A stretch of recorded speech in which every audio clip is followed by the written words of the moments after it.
చదువుకోండి అమ్మా, కాలేజీలోకి వెళ్ళి చదువుకోండి, బాగా చదువుకుని ప్రయోజనం లేకుండా అనుకుని మేము ఏదో సంపాదిస్తున్నాం కదా అని సంపాదన కోసం పంపించేస్తుంటే వాళ్ళు వెళ్ళిపోయి వాళ్ళు సంపాదించుకుంటుంటే పాకెట్ మనీ తల్లిదండ్రులు ఇచ్చే సరిపోలేదని లగ్జరీలకు అలవాటు పడిపోయి నా పిల్లలకు మంచి మంచి హోటల్స్ లో ఫోటోలు తీసుకుని పెడుతున్నారు కదా, నా పిల్లలు మంచి మంచి కారులో తిరుగుతూ ఫోటోలు పెడుతున్నారు కదా, మంచి మంచి ఏరియాస్కి వెళ్ళి ఫోటోలు పెడుతున్నారు కదా, వీళ్ళే మా అబ్బాయి అని స్టేటస్లు పెట్టుకున్నారు తల్లిదండ్రులు. నువ్వు ఇవ్వలేని లగ్జరీ వాడికి ఎలాగొచ్చింది? నువ్వు ఇవ్వలేని కారు ఎలాగొచ్చింది వాడికి? నువ్వు ఇవ్వలేని డబ్బులకి సరిపోలేనటువంటి ఒక లగ్జరీ ఐఎంలో ఉండి హోటల్స్ లోనే వాడు తినే పరిస్థితి ఎలాగొచ్చింది వాడికి? నువ్వు ఇవ్వలేనటువంటి డబ్బులు సరిపోలేనటువంటి లగ్జరీ డ్రెస్సులు ఎలాగేస్తున్నారు? ఆలోచించారేమన్నా? మా పిల్లలు కాదండి, మా పిల్లలు అలాగే ఉండరంటే మీ పిల్లలు పాడైపోయే విధానం కూడా ఉన్నది. తల్లిదండ్రులుగా మన భవిష్యత్తులో మనం తెలియకుండా, మన బాధ్యతలు తెలియకుండా విడిచిపెట్టేస్తే దారుణం అయిపోయిందండి సిచ్యువేషన్. మీకు ఒక సందర్భాన్ని నేను చూపిస్తాను చూడండి. నిజంగా యంగ్స్టర్స్ అమ్మాయిలు 20 నుంచి 24 సంవత్సరాల అమ్మాయిలు మాత్రమే రోడ్లపైన వాళ్ళ ఒళ్ళు అమ్ముకొని వ్యభిచారం చేస్తున్నారు.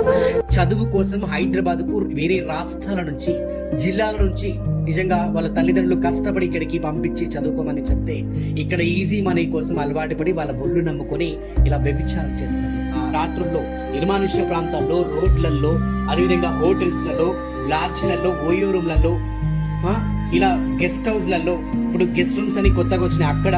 సో దేశవ్యాప్తంగా నిజంగా ఇట్లా వ్యభిచారం చేస్తూ 2,000 కోట్ల దేశం జరుగుతుంది.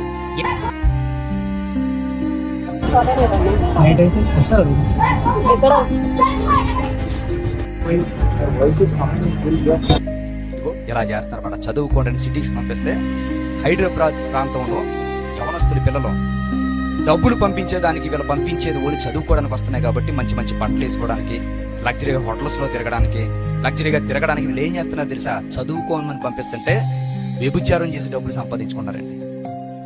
పిల్లల కాళ్ళు కింద పడితే ఎక్కడ నలిగిపోతాయేమనుకుని ప్లేట్లు కూడా తిండి దగ్గరికి తెచ్చి తినిపిస్తున్న తల్లిదండ్రులు ఎంతో మంది ఉన్నారు. నా కూతురు నా కొడుకు తినడం ఒకవేళ సరిగా తినలేరేమనుకుని కొడుక్కి కూతురికి ముద్దలు పెట్టుకుని తినిపించుకున్నారు. ఇంత గారాభంగా చేసింది ఎవరో రోడ్డు మీద తిరిగేటువంటి ఒక దుర్మార్గుడి చేతిలో నా బిడ్డ నలిగిపోతుందని తల్లిదండ్రులు తెలిస్తే వాళ్ళ గుండెలు ఏమైపోతాయి? ఏమైపోవాలి? నా కొడుకు ఐఏఎస్